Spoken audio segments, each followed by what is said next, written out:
their leadership potential for the betterment of those they lead. Be it at home, at work, in our communities, and ultimately in the world.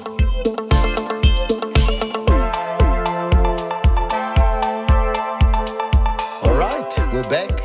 We're back. Yeah, welcome to episode 3 of Lekgotla Leadership Podcast. Thank you so much for liking, for subscribing, for watching, and for giving us feedback. Please keep it coming. Keep engaging. We'd really like to hear more from you. Sipo, how are you good? How are you doing? You good? I'm good. Thanks. All right. Man. How are you doing? Yeah, I just feel like we haven't released anything in a long time. It's been what? It's been 3 weeks. Yeah. Yeah, so we want to release at least every 2 weeks.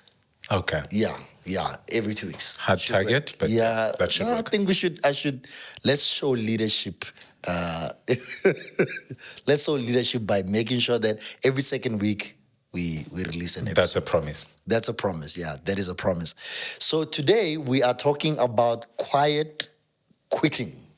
Quiet quitting. Yeah, quiet quitting is quite a phenomenon around the world. You might have heard about it. If this the first time hearing about it, well, you are about to learn something that is quite common in a lot of organizations, and not even just organization, even relationships sometimes. True. Yeah. Because we're having quiet quitters in relationships. Yeah. So Ghosting. I think that's something else. Okay. No, ghosting is something else. No, it can be a symptom of quiet quitting. Not really. Okay. Yeah. You are the expert. you do the talking, I'll just listen. Well, quiet quitting, I think it explains the phenomenon of people checking out while they are still delivering. So basically, people are still doing their jobs, they're doing what they are asked to do, but they're not putting any additional effort over what they're doing. Okay. So no overtime, no additional efforts. And quite interestingly, this term came about through TikTok. Okay. So much as we say a lot of things negatively about TikTok, this phrase was beamed and made popular by Gen Zs who is saying, listen, we're tired of being taken advantage of. I'm going to give you what you're asking for, and then I'm going to leave because that's what you're paying me for. And of course, this started picking up because organizations are saying, well, we're not getting the most out of our people, whereas employees are then saying, well, we're tired of being taken advantage of, right? I've been putting in the hours. There's no pay into this. So basically what we're saying is you're still there, but there's no sense of initiative from you. You're not going the extra mile. You're just doing what you feel like you're getting paid for. Listen, when it hits 5 to 5, you are picking. 5 o'clock, you're standing up. And basically people are still giving their bare minimum without wanting to resign. And there's a whole lot of reasons behind this, of course, right? But it's choosing to stay there, even if you don't want to be there, and giving your bare minimum. And why then? Because, Ben, what happens to the sense of personal agency? So maybe, and that's what we need to talk about, right? So people are finding that they've tried, and of course, this is the one character. People have tried, they've given their best, but they feel like there's no reward. On the other hand, you don't want yourself there, you don't want to be in the same environment, but the unemployment rate in South Africa is very high. Ask anybody that's in the job market. Finding a job is very difficult. So what people do is they choose to stay and just do exactly what they are meant to do. And the one thing I wanted to ask you is feeding into, can we identify them? Do you have any quiet quitters in your team? They're probably going to watch this episode and I haven't had conversations with them. So it'll be safe to say, no, I don't have any quiet quitters. I have had quiet quitters before. And I think one of the things about being a leader, especially an engaged leader, you can quickly pick up a quiet quitter. It's even just from a chemistry point of view. You can just feel that their energy, they're no longer bringing their energy with them. And that you can pick it up. So I have, and you have to chase. You have to chase them. I think number one, the energy they bring into the team. Number two, you have to chase them. That has been my experience as a leader. And number three, they, like you already mentioned, they give you just the bare minimum. With you not wanting to say it, would you say quiet quitting is a bad thing? I think it is. I think it is because, well, it depends what is the root cause, right? Mm-hmm. So if someone has been trying to kind of speak up and everything, and every time they try to speak up and take initiative, they are put down, or they've been communicating their grievances, their what they're not happy about, and they don't get the audience or they don't see a reaction from you. I guess then they start reacting in that way. So whether it's a good, I think it's a bad thing, even for justifiable reasons, because while you might be justified in quiet quitting, your reputation your career reputation can be dented by that. Agreed. I think the reason why I'm asking whether it's a bad thing or not is because from a talent management point of view, we always say when you're running a business, you don't want a business of 100% superstars, mm-hmm. because superstars are also not easy to manage. Yes. So if a person is giving you what you've asked for, is it really a bad thing? Yes, because I think as a leader, I ask for what I'm asking for from my perspective. Say I'm sitting in a CEO's office, and I'm working in a tech company. The guy who is sitting on the floor, he knows more about my customers than I do. He knows more about the work environment than I do. So if there's any place where creativity and innovation is going to flow, it's from the floor. So if that guy is only giving me what I'm asking for, the chances of our company growing from an innovative point of view and just solving problems that I'm not privy to is very low. So it is a bad thing for the company for people to quite quit. I think it's better if they actually leave than just, that's my view. It's better if they leave altogether, then I know you're not there, than quite quitting. Yeah, true. And I think the challenge now is, remember, they can't leave. So in essence, you correct in that this is a person who probably does not want to be there anymore, but the market or family or whatever other reason, they still find themselves there. What we're seeing, for example, is you see property prices going up. People are taking their kids to expensive schools. So if you're earning that 20,000, the idea of sacrificing it becomes quite a difficult thing. So what people then choose to do is, I'm going to stretch this for as long as I can. And to your point, the challenge with that is, much as you're giving the minimum and what you are paid to do, organizations thrive on innovators. Yeah, they thrive on innovators. And I think, like, even though I said I'd rather have them leave, I think the chances of them leaving for reasons you just gave are very slim. Then the question is, what do you do then as a leader when you identify a quiet quitter in your organization? True. And I think the onus is firstly on the individuals, but you're right in that leaders play a huge role in creating an environment where people don't necessarily want to leave all the time. One of the things that I think about is pressure, right? Mental wellness. Those are some of the reasons that are cited for people quiet quitting. And it, of course, escalated after COVID, where people got the opportunity to work from home. Now it's like, I'm going to wake up whenever I wake up and I'm going to do what they ask me to do. But there's this concept of mental wellness, that if I overstretch myself, my well-being is also going to be impacted. And Sipho, maybe we can go into that, right? We can go into what are the main, contributing factors to quiet quitting. Yeah, maybe you can shed light on that. Yeah, so the World Health Organization puts out a study and they speak about South Africa and that we rank very low from a health point of view, mental wellness being one of them. So people are depressed, and we've seen it, of course, that from 2020 when COVID hits, the conversation around depression has escalated. So depression is one of those. People are saying, I work in a toxic environment.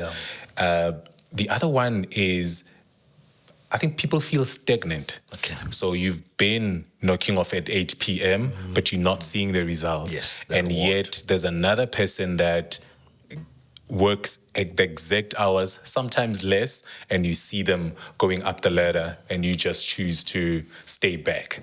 And those are some of the reasons. And apart from, of course, mentioning the issue around unemployment. Yeah.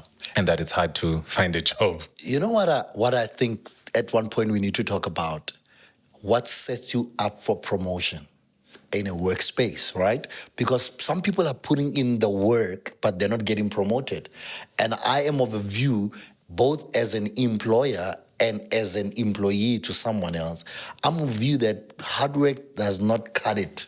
No, it doesn't. It is good, but it's not the only thing that gets you that step forward. So maybe it's a conversation we need to have, because some people, to your point, he is quite quitting or she's quite quitting because they're frustrated, because they're not getting promoted. But you might find that they're not doing what the decision makers are looking for when they're looking for someone to promote, especially in leadership roles. Agreed. And I 100% agree with you that hard work does not always work. You hear people saying they're not going to talk, they will let their hard work speak for themselves. And I believe in this saying that hard work does not talk, people do. So you need to take yourself up the ladder. And of course, taking into account the flip side of the coin, that sometimes it's not you, sometimes it's the person that you're working for. Once you've made that determination, leave. Live in this economic climate. No one is going anywhere. So we have mental wellness as mental wellness, yes, as part of the reason why people quite quit, and a lack of reward for their work. And I think also micromanagement. Micromanagement can also play a role in people quite quitting, because then or even a lack of autonomy, where they feel like my contribution is not recognized. Correct. My voice is muted. I'm not given space to express even the sense of when you feel underutilized. You have certain skills and you are underutilized. So those are some of the, at least I'm in my thinking, why that could be. But the other reason could be just leaders who are just not good leaders. I was about to say, with the concept of autonomy or the lack thereof, one of the things that we're hoping people will get from this podcast in different episodes is realizing that as a leader, there's a need for you to manage people differently, right? So some leaders micromanage the current employee because they were disappointed by the previous employee, right? So sometimes there's a build-up to that. But one of the things that we're hoping that people get to learn is manage different people differently. Pick up that this person is proactive, therefore give them space. Realize that the next person lacks that proactivity and micromanage if you have to, but don't find yourself using the same approach to lead other people. Where does culture drive that conversation? Because now, if you're also going to have to lead everyone uniquely, it can be quite a daunting task, especially depending on the size of your team. So when it comes to the size of the team, from an org management point of view, there's a reason why we speak of org structures, right? And science says no one person should have more than 8 people reporting directly to them. And that's why you have hierarchies. In the concept of a flat structure, if the culture allows, sometimes it can work. But the idea of an organizational structure came from that point of view, that one person should not have more than 8 people reporting directly to them. Because to your point, you need to be able to manage these people differently and make sure that you get the best out of them. And it's difficult to do that when you've got a team of 15 people reporting directly into you, because when do you get to do your work? When do you get to give them attention? Because human beings are about the ability to relate. But around culture, one of the reasons around supporting quiet quitting is exactly that. If you think about the corporate culture in South Africa, in the Western culture, we speak about hard work, right? Yeah. And when people go for interviews, they say, I'm a hard worker. I work well under pressure. Are you prepared to work overtime when it's required? Yes. And we say I will yes. be there. And that's the culture of corporate. Yeah. And I think what I have a problem with sometimes is that we say these things because we're looking for work. And when the culture gives us exactly what we said we can do, we then get shocked and we say, no, there's too much pressure. Well, it's corporate, right? And that's the culture of it. And we even put it on our CV. I'm a hard worker. I can multitask.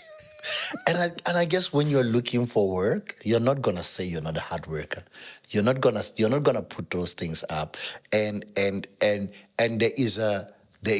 there's instances where hard work is required, but there are instances where the demands are unreasonable. Yeah. And how do we then, find the balance to that? What is unreasonable? Because oftentimes the manager puts pressure because the client is putting pressure. So the pressure is always mounting from somewhere. It is released to another place. So if my customers need 100 bottles of water in 2 hours, I can't then say to Sipho, no, it's fine for you to give me 15 2 hours. I need to... Because your contract said you can give me 50. Do you understand? I need to meet the demands of the work. But then those demands also then create pressure. True. And with what you're saying, one of the things that I was thinking about in preparation for this conversation is employees can find themselves in a space of quiet quitting. But what are the probabilities of entrepreneurs choosing to quiet quit? And I don't think, much as it's probable, it's not high, because entrepreneurs know that if I don't deliver those bottles that customers are looking for, I won't have a salary. So people that are employees, could they be coasting because they know I have a guaranteed salary coming at the end of the month, and therefore I'm going to knock off at 5? Yeah. But an entrepreneur does not think like that. Yeah. The sense, and the entrepreneur takes the risk, puts in the hard work, because the reward is often proportional to the risk, or even more. So this guy, the quiet quitter, might be saying, even if I can put in more energy, effort, whatever, what am I the reward is not going to change. It's going to remain the same.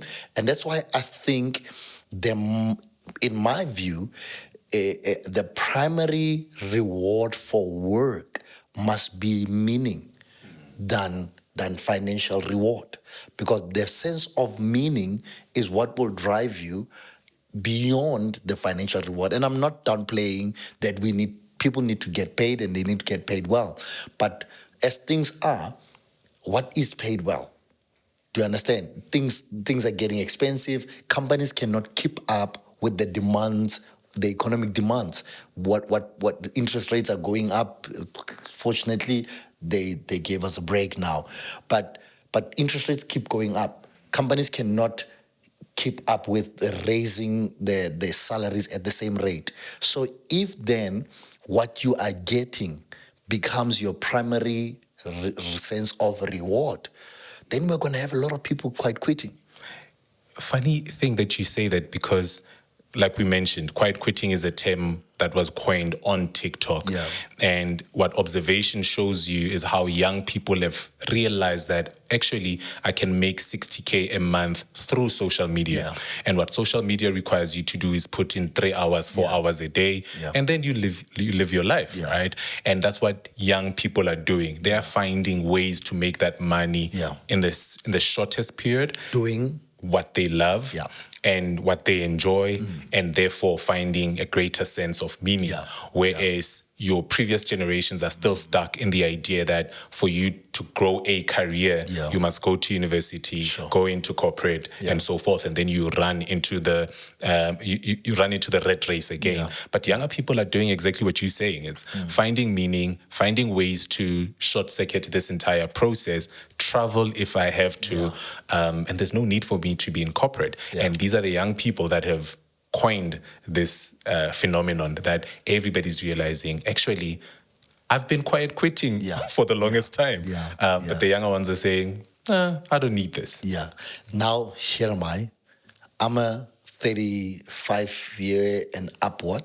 I have a family. This job that I'm in is not necessarily, does not shoot energy up my veins. I'm not super excited about it. It pays my bills. And I'm in a state where I feel like I am a quiet quitter. I have actually checked out. I'm just doing the bare minimum.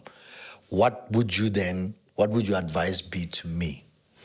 Well, firstly, I'd definitely make you aware that people pivot at any given point in time, right? You listen to a lot of motivational speakers. I remember the guy that came up with KFC says the concept of KFC came, I think it was either in his 50s or 60s. I think 65 or something like that, yeah. So it's firstly knowing that people can pivot careers, people can pivot in life at any time. Okay. What we need to strip ourselves off is the concept of fear, because we get so comfortable in what we know, because you know that I'm going to get paid my 25,000 rand, it pays school fees, it does this. Start building up a plan, write it down, definitely have a vision. And if possible, something that people take for granted, find mentors. Because with work, you're already accountable to your boss, right? But quiet quitting, you're giving them the minimum. But the idea of finding a mentor or a coach allows you to be accountable to somebody else. And I think the problem sometimes is that we get too comfortable because we don't account to anybody, right? 5 o'clock, I'm done. But what your mentor would be able to do is say, well, suppose 6 months ago, you said you're going to register for this software development course. How far are you with it?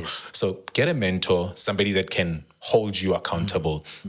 But I can never overemphasize the idea of take out a paper, write something down, come up with a plan and stick to it. It is never too late. It would be more work. There will be a lot of sacrifices put in place, but definitely create yourself a vision and something to work towards. And pivot. I think I like the sense of pivot, because there's people right now who are seeing opportunities in other industries. They're interested in them, but they're just thinking, I'm way in too deep here. There's nothing I could do. And I think the responsible thing would be put a plan together. There are people that are risk tolerant. They jump, they quit their jobs, and then they go and start something else. I don't know what works for you, but the reality is, quiet quitting is not an option for me, at least. As opposed to quiet quitting, then pivot. Start finding something that will bring energy to you. Because, like I said, my challenge with the quiet quitting is that you might think no one notices, but people notice. Your boss is aware of it. Your colleagues are aware of it. It just builds a bad reputation for you in the organization. Because, in fact, what you might think you are doing, the bare minimum, you might actually be underperforming. And you don't see that, because also your mindset, it's not only what you do. The quiet quitting also happens in the mindset. Your mindset has reverted. When it comes to the meeting, they ask, so, Tsepo, what do you think? No, nothing from my side. And or you on Zoom, on Teams, you're not on screen, you're playing on your phone. You understand. And missing an opportunity to add value to the conversation. And I think when you're talking about bosses, the other element that we take for granted is I know my worth, right? And they're not paying me what I'm supposed to be paid. I know what my peers in other industries are getting paid. It's very important as well for people to know how and when to have conversations with their managers. And don't go there and say, hey, I've been here for 5 years, I deserve an increase, right? Because for whatever reason, it might not be possible. But learn the art of having a relationship with your manager. Go to them, tell them, listen, I've put in so much work. I've got all these financial obligations. What are the chances of me getting an increase? When you position it like that, there's two options, right? One, they'll either say, actually, you deserve it. Here we go. Or you know what, maybe not this year. Here are a few targets that I want you to meet. Once you meet these, I'll give you something. But people fail to have a conversation that is mutual beneficial to both parties, and they go in demanding. And sometimes it's a matter of having a conversation.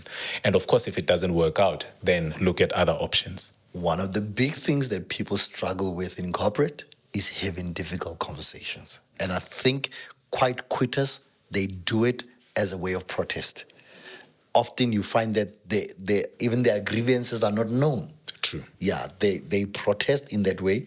And I can tell you, as a leader, when someone does that, you are not even interested in having a conversation because you've already picked up that this person is actually giving me an attitude and I'm their leader or I'm their boss. So it just kind of exacerbates whatever the situation was. So how do we help someone to have the difficult conversation? And I think for me, it is, guys, a difficult conversation is not a disrespectful conversation. Stating your needs, you should not feel guilty about that. There's nothing wrong in saying, hey, this is where I'm at. There are better ways of expressing it. There's ways in which, but don't be afraid to have the courageous conversation. In fact, read on having courageous conversation, watch podcasts on having courageous conversation, and as opposed to quiet quitting, be proactive and have a courageous conversation, because when you quiet quit, no leader appreciates that thing from their employee, because they can see that you actually, I've lost you. You've made a decision. You've made a decision, and we have not had a conversation about this. Yeah, and I think just to add to that, it's the idea that once you've lended the conversation or you've lended your idea, even if it's not well received in the moment, what happens in our minds is that the person will think about it days later. So even if they revert in a week or in 2 weeks, your point would have landed because you had the courage to stand up. But I think one of the things that I want to ask now is, how then do you as a leader create an environment that does not create the opportunity to quiet quit? Yeah. I think for me, the first thing is be open to receiving feedback from people. Because if someone is quiet quitting, chances are there's something you are doing as a leader that they're not happy with. So in the courageous conversation they're going to have with you, they're going to tell you something it might not make you feel great. And you need, as a leader, to be able to take feedback, even if it's not positive feedback towards you. You need to understand that you also, as a leader, have shortcomings, and your people are aware of them. And your shortcomings have an impact on people. And when they come and give you that feedback and say, hey, and sometimes they might not even say it in the best way possible. I mean, you are their leader. They are nervous. They don't know what the right words to say are. And so you, as a leader, you should be able to decipher and take the message out of that to say, okay, this person, and while they're talking, you listen, you don't defend yourself. You listen, and then you go like, okay, is this what you are saying? Repeat it after them to say, this is what I'm hearing. Am I understanding you? Then they're like, no, you're not understanding me. What I'm saying is actually 1, 2, 3. Okay, until there's an understanding that you hear each other. And then go and reflect on that as a leader. They feel heard, and they feel like in fact, sometimes, even if you do just the fact that you heard them and you received the feedback and you're grateful for it. It goes a long way. It goes a long way. You say, thank you for giving me that feedback. I will look into it. And the essence of it comes from you as a leader, knowing that you are capable of, you're a great leader, but you have shortcomings. There's no leader who doesn't. Yeah. And by the way, if you are a leader or you're managing people and you never get feedback, you should be worried. Because a lot of writers speak about creating an environment where feedback is possible, and therefore people must feel free to come and give you feedback Because if in a respectful manner, of course. People are talking. Even if they're not talking to you, they're talking. And they're talking about you. So you want to create an environment where people can feel free to come and talk. And it is also how you respond. So how you respond when that feedback is given. And if people feel victimized after they've given feedback, then no one in the company wants to give feedback. And that is where you have a lot of quiet quitters. So there is a contributing factor from us as leaders why people quite quit. Another shortfall that I've found with a lot of leaders is the concept of setting expectations. And of course, quiet quitters are quitting quietly, right? Meaning there's no conversation that is happening. And a lot of organizations speak about setting goals. And in a corporate setup, we've made that a complex conversation. We've made that a complex process. But there's something nice and basic around setting expectations. So let people know that for you to get a particular rating, this is what I expect from you. In terms of coming to the office, this is what I expect from you. Never assume that people know what you want. Speak, set those expectations and be able to measure them. Because when people know what they are measured against, then they put in the effort. But a lot of the times we let that slide. But then we are not happy when people do not give what we expect them to. In addition to that, transparency. Be transparent with people, because that person might be thinking their effort is not recognized because they're not getting an increase. And you find that the organization is not doing well financially. That's why they're not getting an increase. So as a leader, take your people into confidence. Share, be open to them. Take them on the journey. Get them involved. Get that. Don't always try to solve problems for them. Solve problems with them. And in that instead, you'd find that then people are aware that, you know what, financially we're not doing well, and they can actually start even coming up with ideas and the innovative. Then they see, okay, things are getting better because we have contributed. In fact, you might find that when they are now trying to come up with ways to increase the bottom line or to service this client that is stressing you and everything that the quite quitting falls back. The thing that was a problem for them falls back because now they are busy solving real problems in the organization. They feel a sense of ownership. I recently experienced something phenomenal, right? Where an employee resigns and tells the manager that they've received a 30% increase from another organization. The manager first talks to me and says, what is possible? And of course, we can't match 30%, not in the current state. The manager literally went to the employee and said, listen, I can't afford 30%, but this is how much I can afford. And at the time, the manager offered 12% increase and said, I'll give you 12% increase right now. I'm still committed to your development. By the way, it was not something that he was starting now. This manager had always been developing their employees. So when they say, I'm interested in your growth and development, it's just a re-emphasis. So gave them 12% increase, promised to refocus on this person's development and emphasize the idea that, listen, I enjoy working with you and I believe that we can do greater things beyond this. Together, And the employee stayed. And it talks to what you're saying, being able to be vulnerable as a leader, not making promises when people leave, but live the brand, right? Be about the brand. Make sure that you create an environment where people feel valued. And this could be financially, but if you can't afford the money, it's in the development. It's trusting them with new projects. It's making them feel a sense of ownership with what you're having. And when I say recently, I'm talking recently as in July. This person said, nope, I can't take a 30% increase because my manager values me. I don't know what I'm going to get on the other end.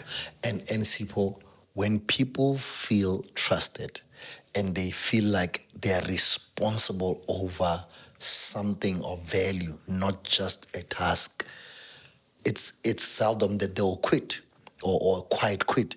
And in fact, the oxymoron of quite quitting is that it's louder than actually, quitting, because it's more disruptive than quitting, than outright quitting. So I think as leaders, we need to trust our people. As a leader, you need to trust people, give them space to make mistakes, give them space to grow, open your door for feedback, and don't take the feedback personally, because you're going to get feedback and when you as a leader receive feedback and people see that you receive it well, they are also open to receiving feedback, because they realize that, okay, we have a culture of giving and receiving feedback. We can have difficult conversation in the organization. So when people realize that, no, I can actually have a difficult conversation, the quiet quitting, it is reduced. I don't think just from there are other people that I don't know if there are many, but I think just the pride in our work, it's something that everyone has. Most people have pride in their work. So when they quite quit, it's often under extraordinary circumstances. That's true. And I think lastly, it's understanding that as a leader, be clear on what kind of culture you want. Yeah. And when you've set the tone around the kind of culture you want, be sure to recruit people that can live up to those expectations. If you listen to a lot of stories around somebody like Steve Jobs, it's said that he was a very difficult man to work for. Yeah. He was always hard on people. But if you speak to people that stayed the course and were able to form part of the transition of Apple, they will say they enjoyed working there. Yeah. Whereas other people would have quit because they don't like the culture. Yeah. But Steve, from the onset, had always been clear around who he is and the kind of culture that he wants and what he wants to achieve. Yeah. So as a leader, be clear about what you want and stick to that. Yeah. And those that can live up to that culture would then be able to thrive in that space. Yeah. Because I think often in the effort of trying to be diverse, which is very important, we sometimes hire people that don't have the same values as us. We sometimes recruit people into spaces that are going to be complex and difficult for them in the future. And you then deal with people that quite quit because this is not the right culture. Yeah. But if you had communicated and if you had hired the right people, then the likelihood of you dealing with these cases and cultural issues would be minimized. Yeah. Whether Steve was toxic or not, only people that have worked for him would tell us. But I think what we see from the outside is that he had always been the same. Yeah. And we see his vision to date. Yeah. So if you are at home and you're watching this and you are a quiet quitter, you know that, listen, I've checked out. Here's an advice for you. Number one, your leader or the people that you work with, they are aware of that, and it is not doing well for your reputation. So it's harming your reputation, and your reasons might be legitimate, and I believe that they are, but it is harming your reputation, number one. Number two, garner the strength to go and have the conversation about what it is that has driven you to that point. Number three, pivot. Find opportunities to start pivoting into other industries, other areas where you would find a bit more fulfillment and meaning. Like Sipho said, write it down, write the vision down, and take a new course, start something new that will just inspire you with some energy. So if you are a quiet quitter, do something about it, because while you are acting like that towards your leader or towards your colleagues, it is who you are becoming. It's a reputation that sticks to you. That's how then people look at you, even if your reasons are legitimate. What would you then say to a leader who's now dealing with a quiet quitter? Share your vision. Be clear about your expectations, have open conversations with them, and create an environment where people can be free to be themselves while working towards the vision, the common vision. Yeah. If they don't give you feedback, they're talking to someone else. Yeah, if they're not talking to you, they're talking to someone else. So, and the other thing, if you have been a quiet quitter before, because I've been, Same here.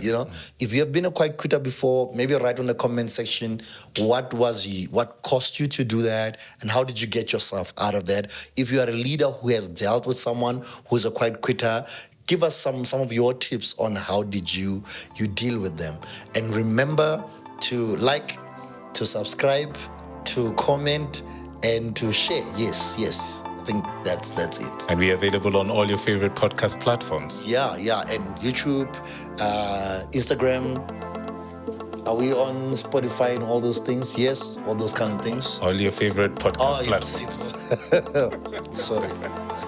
See you in the next episode. I take your input as a leader.